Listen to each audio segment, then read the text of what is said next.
Imagine being born into one of the richest and most powerful families in America, a family whose name was known around the world, a family that had wealth, influence, and connections beyond imagination. Now imagine that one day, their young son disappears, without a trace, no body, no proof, no answers, and more than 60 years later, the mystery remains unsolved. This is the story of Michael Rockefeller, the billionaire's son who vanished forever. Michael Rockefeller was born in 1938. He was the youngest son of Nelson Rockefeller, one of the most powerful men in America and later vice president of the United States. Growing up, Michael had everything money could buy: prestigious schools, luxury, status, and opportunities most people could only dream of. But unlike many wealthy young men, Michael wasn't interested in living a comfortable life.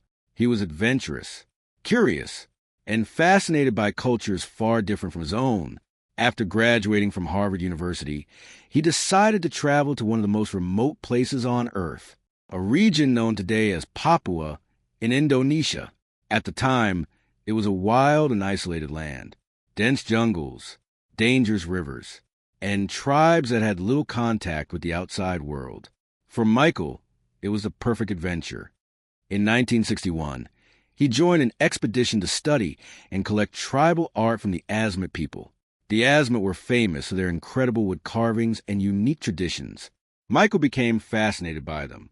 He spent months visiting villages, learning about their customs, and collecting artwork for a museum project. Many people described him as fearless. He was willing to travel where few outsiders had ever gone, but that bravery would eventually place him in extreme danger. On November 18, 1961, Michael and a Dutch anthropologist named René Wassing set out by boat along the southern coast of New Guinea. The journey seemed routine, but suddenly disaster struck. Their small boat became overloaded and was hit by rough waves. The engine failed. The vessel started drifting farther from shore. Hours passed, then more hours. They were stranded, alone, miles from safety. The men waited desperately for help, but rescue never came. Eventually, Michael made a decision that would change history. Looking toward the distant shoreline, he reportedly said, "I think I can make it." Then he tied empty fuel containers to his body for flotation and jumped into the ocean. He began swimming toward land. The shoreline was estimated to be around 12 miles away, a nearly impossible distance, especially in dangerous waters filled with strong currents. That was the last confirmed sighting of Michael Rockefeller. No one ever saw him again. 2 days later, rescuers finally located the stranded boat. René Wassing was found alive, but Michael was gone. A massive search operation began immediately. Helicopters scanned the coastline. Boats searched the rivers. Local villagers were questioned. The Rockefeller family used every resource available. Millions of dollars were effectively thrown into finding answers. But nothing was found. No clothing, no equipment, no remains, nothing.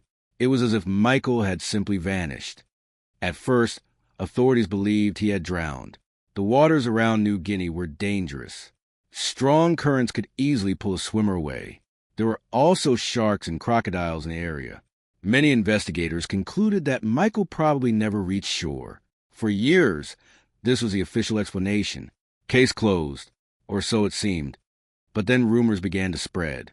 Disturbing rumors. Stories told by missionaries, local villagers, and explorers. According to these reports, Michael may have actually reached land. If true, what happened next was even more terrifying. Some claimed that members of an Asmat tribe had encountered a young white man emerging from the sea, and according to certain accounts, they killed him. Why would they do that? The answer may lie in tribal conflicts from years earlier. Before Michael's arrival, several Asmat men had reportedly been killed during encounters with Dutch colonial forces. Some researchers believe certain tribes were seeking revenge. When a foreign outsider suddenly appeared on their shore, they may have viewed him as an enemy, or perhaps as part of a spiritual ritual connected to warfare. The stories varied, but many pointed toward the same chilling conclusion. Michael Rockefeller may have survived the ocean, only to die after reaching land. Over the years, journalists investigated these claims. Some interviewed missionaries who privately believed the tribal stories. Others spoke to villagers who claimed to know what happened. Several accounts described warriors killing a stranger and taking parts of his body. However, none of these stories could ever be verified with certainty. No physical evidence was ever found. No remains were recovered, and no witness testimony could be proven. The mystery remained exactly that, a mystery. As decades passed, theories continued to grow. Some people believed Michael drowned. Others believed he was attacked by crocodiles. Some insisted he reached shore and was killed. A few even suggested he survived and chose to live among the tribes. Although historians generally consider that theory unlikely, the truth is that nobody knows. And that uncertainty is what keeps the story alive. For the Rockefeller family, the disappearance was devastating. Despite all their wealth and power, they could not bring Michael home. His father eventually accepted that he would probably never know the truth. It was a painful reminder that money cannot solve every mystery. Even one of the richest families on earth could not uncover what happened in those final hours. Today, Michael Rockefeller remains one of history's most famous missing persons. Books have been written. Documentaries have been produced. Investigators have revisited the case again and again. Yet the central question remains unanswered. What happened after he jumped into the ocean? Did he drown? Was he attacked by wildlife? Or did he reach shore and encounter something far more dangerous? No one knows, and perhaps no one ever will. More than 60 years later, the jungles of New Guinea still guard their secrets. The waves that carried Michael away continue to crash against the shore.